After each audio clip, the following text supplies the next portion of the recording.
baca Yasin 3 kali setelah maghrib pada 14 Sya'ban. Kenapa harus 3 kali? Kenapa enggak 21 kali? Kenapa harus 3 kali? Ini bilangan dari mana sebenarnya? Kita tidak boleh buat bilangan-bilangan dalam Islam, tidak boleh. Kamu baca, silakan baca surat apa saja, kalau kecuali ada dalilnya, karena kita bicara tentang syariat Allah. Tidak boleh kita bilang begini afdal, antum bilang ini afdal, antum berbicara atas nama Allah. Tidak boleh kalau nggak ada dalilnya. Jangan berbicara tentang agama Allah kalau nggak punya dalil. Seorang bilang baca surat Yasin 3 kali, kita bilang kenapa harus angka 3? Kenapa harus surat Yasin? Kenapa nggak bilang surat Al-Baqarah? Bukankah keutamaan surat Al-Baqarah banyak hadis yang menunjukkan keutamaan surat Al-Baqarah mengusir syaitan? Banyak dalilnya. Kenapa enggak ayat kursi? Kenapa enggak qul huwallahu ahad, qul a'udzu birabbil falaq, qul a'udzu birabbin nas? Kenapa harus surat Yasin? Ada dalilnya? Kalau ada dalilnya kita terima. Tapi kalau enggak ada dalilnya, jangan ngomong dengan enak sendiri, tidak boleh seperti ini. Ya ikhwan, kita berbicara tentang agama Allah itu berbicara atas nama Allah Subhanahu wa taala. Kita bilang afdal, ternyata enggak ada afdalnya, gimana? Berarti berdosa atas nama Allah Subhanahu wa taala. Ini mengatakan baca Yasin 3 kali. Taib, kenapa harus 3 kali? Kenapa harus surat Yasin? Mana dalilnya? Kalau enggak, jangan buat-buat macam-macam tentang agama Allah. Dan subhanallah, di sebagian pengajian ibu-ibu paling senang ada amalan-amalan, dan itu paling laris. Ada kiai seperti itu laris sekali. Jadi tiap pertemuan ada amalan. Amalan itu buat-buat sendiri. Baca ini 7 kali, ini 12 kali, ini 15. Ini dari mana seperti ini? Ramuan jamu seperti ini dari mana? Resep seperti ini dari mana? Ya, jangan kita berbicara tentang agama Allah tanpa dalil. Cukuplah apa yang diajarkan oleh Nabi sallallahu alaihi wasallam sebagai dalil kita. Kemarin banyak dari kalangan Islam yang berduyun-duyun ke masjid meramaikan malam nisfu Sya'ban sambil membawa air mineral untuk didoakan. Ada yang baca surah Yasin 3 kali berjamaah dengan diniatkan untuk panjang umur, memperoleh rezeki dan mendapatkan husnul khatimah. Ada juga yang dilanjutkan dengan sholat sunnah. Apa hukum membaca surah Yasin 3 kali dan sholat nisfu Sya'ban? Lalu apa keistimewaan malam nisfu Sya'ban dan tuntunan apa yang disunnahkan? Ini banyak muslimin memang yang menyalahgunakan ya, dalil-dalil. Jadi mereka tidak memilah mana dalil yang sahih dan mana dalil yang lemah, apalagi hadis-hadis yang palsu. Hadis yang menjelaskan tentang masalah adanya solat di nisfu Sya'ban, solat secara khusus namanya solat nisfu Sya'ban, itu tidak ada. Hadis yang palsu, maudhu itu. Yang ada memang adalah fadilah mengerjakan solat malam di nisfu Sya'ban, solat tahajudnya. Solat tahajud seperti biasa, tapi khusus malam nisfu Sya'ban punya fadilah. Karena disebutkan dalam sebuah riwayat yang sahih bahwasanya Aisyah radhiyallahu anha pernah mendapatkan giliran nginapnya Nabi SAW di rumahnya. Terbangun tengah malam, dia melihat Nabi SAW tidak ada di sebelahnya. Maka Aisyah radhiyallahu anha terbawa rasa cemburu. Dia memakai bajunya kemudian mengelilingi rumah-rumah Nabi yang lain, ya, istri Nabi yang lain, takut Nabi ada di sana gitu. Diketukin satu-satu, ternyata nggak ada. Lalu Aisyah tergopoh-gopoh pergi ke masjid mendapatkan Nabi SAW sedang sholat. Begitu Nabi SAW lihat Aisyah lagi ngos-ngosan jalan gitu kan, kena buru-buru. Kata Nabi SAW, wahai Aisyah, kau cemburu lagi? Ini adalah malam nisfu Sya'ban. Artinya saya sholat malam ini karena ini adalah nisfu Sya'ban. Ini hadis yang sahih, gitu kan? Dan memang dianjurkan oleh para ulama, mereka mendirikan sholat malam di malam nisfu Sya'ban itu sholat tahajudnya. Tidak ada malam khusus, tidak ada sholat khusus namanya malam nisfu Sya'ban. Di siang harinya dianjurkan seseorang berpuasa, karena Nabi SAW memang memperbanyak puasa. Terlebih lagi nisfu Sya'ban itu ya kenanya malamnya itu berarti puasa tanggal 14. Kalaupun nisfu Sya'bannya malam hari ke-15, dan kita tahu ada puasa Iyamul Bid. Ada 13, 14 dan 15. Itu kita dianjurkan puasa 3 hari. Kan gitu. Tapi tidak diniatkan khusus puasa nisfu Sya'ban, khusus puasa itu. Karena memang secara umum Nabi SAW puasa sebulan penuh di bulan Sya'ban. Kalau masalah membaca surah Yasin, ini tidak asing lagi kalau di Indonesia. Semua harus surah Yasin. Pindah rumah Yasin, orang mati Yasin, semua Yasin. Ditanya dalilnya, nggak ada dalil, gitu kan? Hanya karena surah Yasin dikatakan jantungnya Quran. Itu pun hadis yang lemah, karena dalam sanadnya ada orang yang pendusta, gitu kan? Tapi ini diamalkan. Ya. Kalau kita mau mengaku pengikut Nabi Muhammad SAW yang murni, maka tidak mengamalkan apa yang tidak dicontohkan oleh Nabi SAW. Apalagi membawa air, kemudian secara khusus dibacakan atau dihidupkan dengan surah Yasin, belum pernah ada contoh.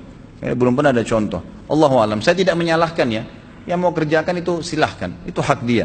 Tapi saya pribadi menyarankan, apalagi jemaah yang ikut dengan pengajian saya atau yang mendengarkan ceramah kita, murnikan ibadah kembali kepada Nabi SAW.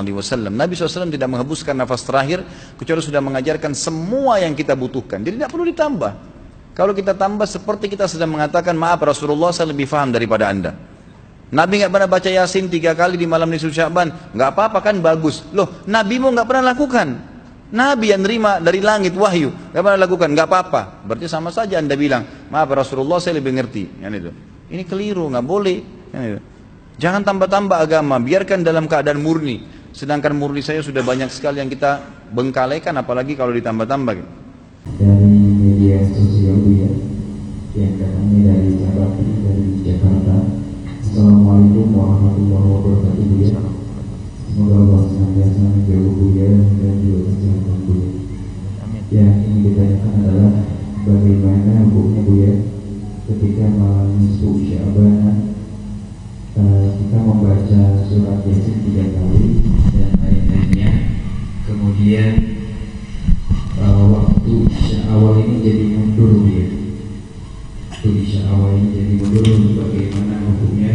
Sekian dan terima kasih. Wassalamualaikum warahmatullahi wabarakatuh. Waalaikumsalam warahmatullahi wabarakatuh. Membaca Yasin, memang membaca surat Yasin tidak ada anjuran khusus dari Rasulullah membaca surat Yasin di malam nisfu Sya'ban.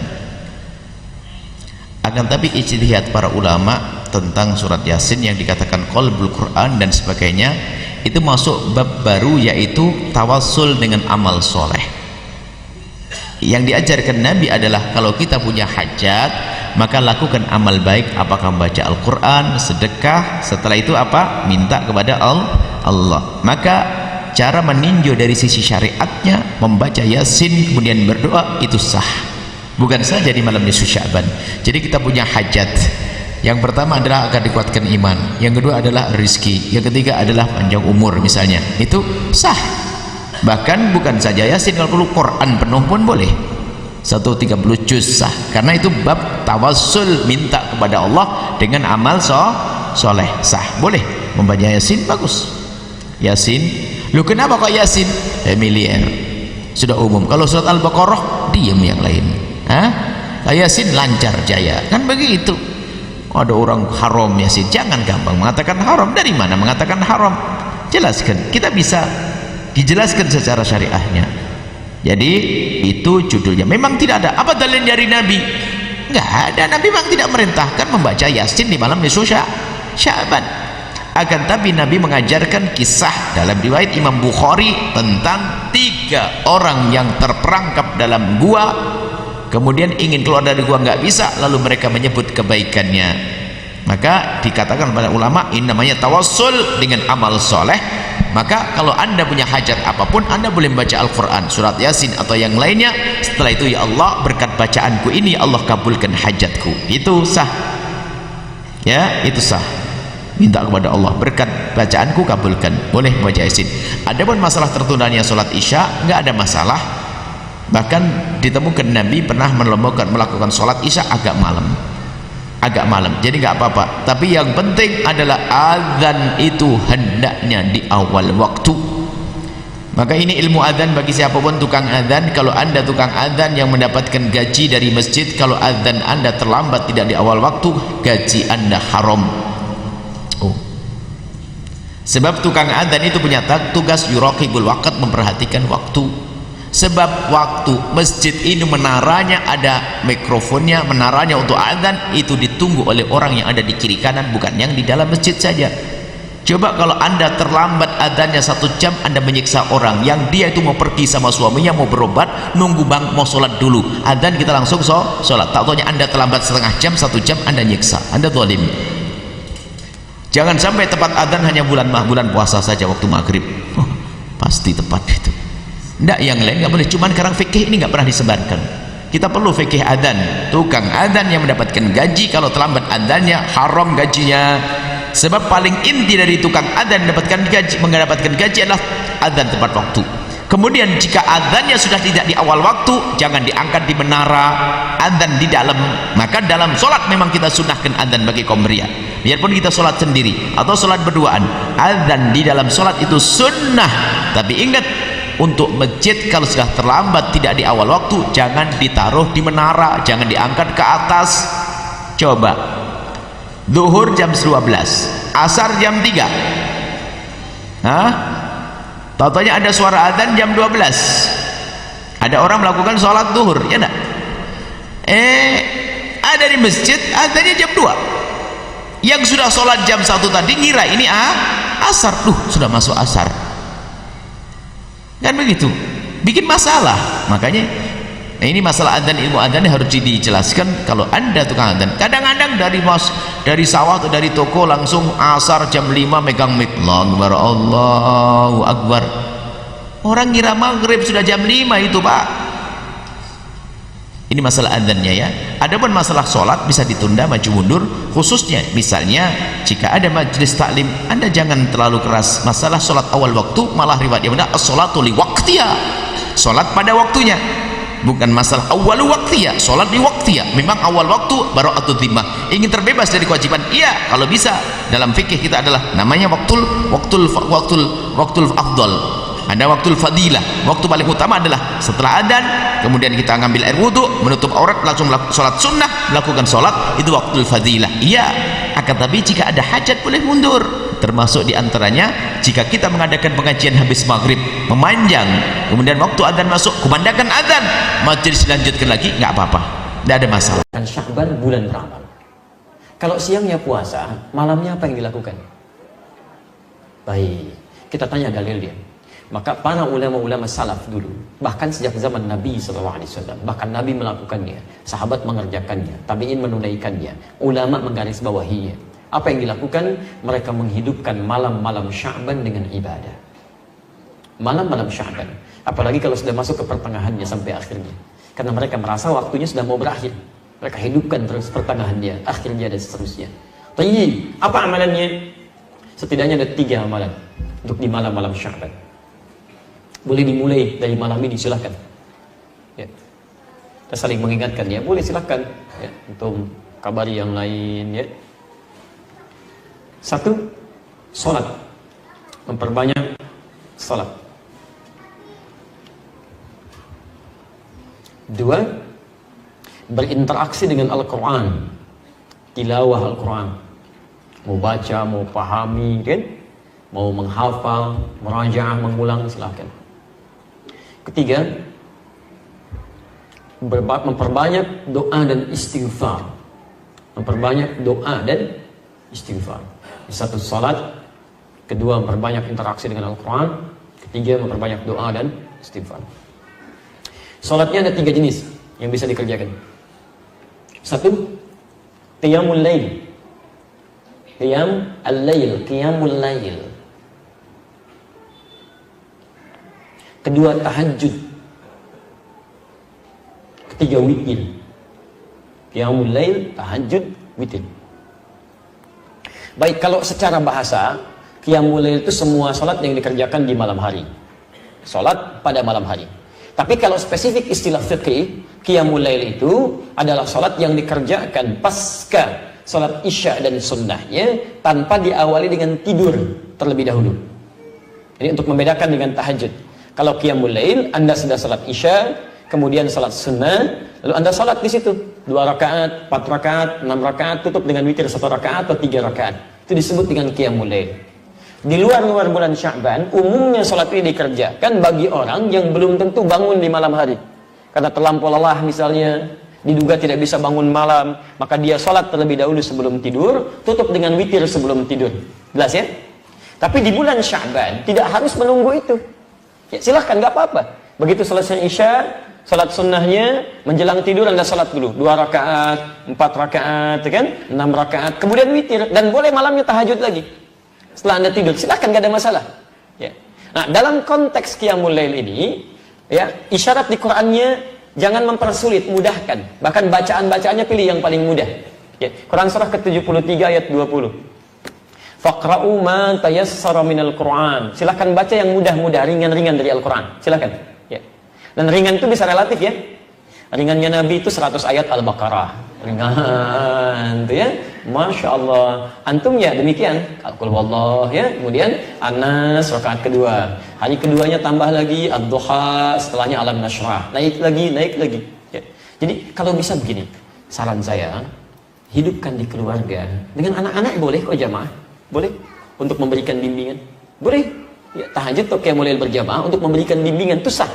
seperti Nabi pernah menjadi imam bagi Abdullah bin Abbas radhiyallahu taala anhuma. Salat malam. Ada di Abu Dawud nomor hadis 1365 ketika di rumah Sayyidah Maimunah. Ibnu Abbas salat di belakang. Ya, kemudian setelah itu ditarik oleh Nabi sampai sejajar begini. Itu salatnya sedang tahajud. Awas, hati-hati. Saya suka agak bingung ini ya, agak sulit memahami, gagal dalam paham bagi orang-orang mengatakan dilarang bid'ah tahajud berjamaah itu. Tapi Anda menjadikan hadis ini untuk membenarkan imam dengan makmum dalam posisi sejajar. Jadi kalau ada satu imam dan pasti imamnya satu, ya. Kemudian ada makmum satu orang. Makmum berdiri di sini. Anda katakan posisi imam dengan makmum itu sejajar begini. Pernah dengar ini? Sah, boleh. Apa hadis, apa dalilnya? Karena Ibnu Abbas pernah sholat bersama Rasulullah, kemudian ditarik oleh Nabi supaya sejajar begini. Anda menjadikan hadis itu untuk dalil sejajar dalam shaf. Tapi kenapa Anda kemudian lupakan kalau sholat itu sedang sholat bersama qiyamul lail, tahajud? Ini menunjukkan kebolehan tahajud berjamaah. Apa tujuannya? Barangkali satu, untuk membimbing, mengajarkan. Kalau dalam konteks bimbingan kemudian mengajarkan seseorang untuk bisa mendapatkan kenyamanan dalam tahajud, itu boleh dilakukan, silakan, gak ada masalah. Kenapa nggak Anda hidupkan? Mungkin anak-anak yang belum kenal qiyamul lail, supaya terbiasa dengan tarawihnya nanti, silahkan bangunkan. Ya, ayo kita mulai dulu, hidupkan di rumahnya. Jangan berat-berat, kasih yang ringan dulu. Ya, dan rakaatnya jangan banyak-banyak dulu. Supaya sesuai sunnah Nabi ya, kita 11 rakaat. Masya Allah. Malam pertama, besok nggak mau ikutan lagi. Dua dulu aja, dua, witirnya satu, sudah enak, naik lagi. Qul huwallah dulu supaya nyaman, kan? Begitu besok mau sholat, Pak, kayak kemarin ya, Qul huwallah lagi. Ya nggak apa-apa, Qul huwallah dulu. Besok Pak, kok Qul huwallah mau dulu, naikin dong. Ad-duha, 4 rakaat, 6 rakaat, 11 rakaat. Begitu akhir bulan Sya'ban dia terbiasa. Begitu masuk Ramadan, bukankah ada sholat yang dikerjakan dengan berjamaah pasca sholat Isya dan sunnahnya? Sholat apa itu? Tahu? Jadi kalau sudah terbiasa, nanti begitu masuk Ramadan stabil Pak, Bu, stabil. Bukan cuma di awalnya sampai akhir. Karena sudah terbiasa, ada kenyamanan di situ. Sholat, tenang, nyaman, awal sampai dengan akhir. Tapi kalau nggak biasa, umumnya itu numpang kaget aja. Numpang rame tuh. Ada jamaah hore, jamaah kagetan, rame. Dia begitu awal puasa, bang, rame ke masjid semua. Dia, Masya Allah, rame. Tapi karena nggak pernah terbiasa sebelumnya, awal-awal luber sampai keluar pintu An-Nur. Begitu pertengahan, terjadi kemajuan. Sapnya maju ke depan. Sampai akhir Ramadan. Ini karena nggak pernah dibiasakan gitu kan. Jadi awal ayo coba kita bangun semangat yang sama. Ya, malamnya yuk bangun tahajud, tunaikan. Tahajud maksimalkan.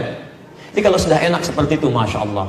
Bahkan dulu selevel Hudzaifah al-Yamani, Al-Mughirah bin Syu'bah, Abdullah bin Mas'ud radhiyallahu taala anhum jami'an, orang-orang baik. Sebagian mereka bahkan dipuji oleh Nabi sallallahu alaihi wasallam. Bacaan Qur'annya indah. Itu datang kepada Sayyidah Aisyah radhiyallahu taala anha, rahimahullah. Di hadis riwayat Al-Bukhari, nomor hadis 2008 sampai nomor hadis 2012.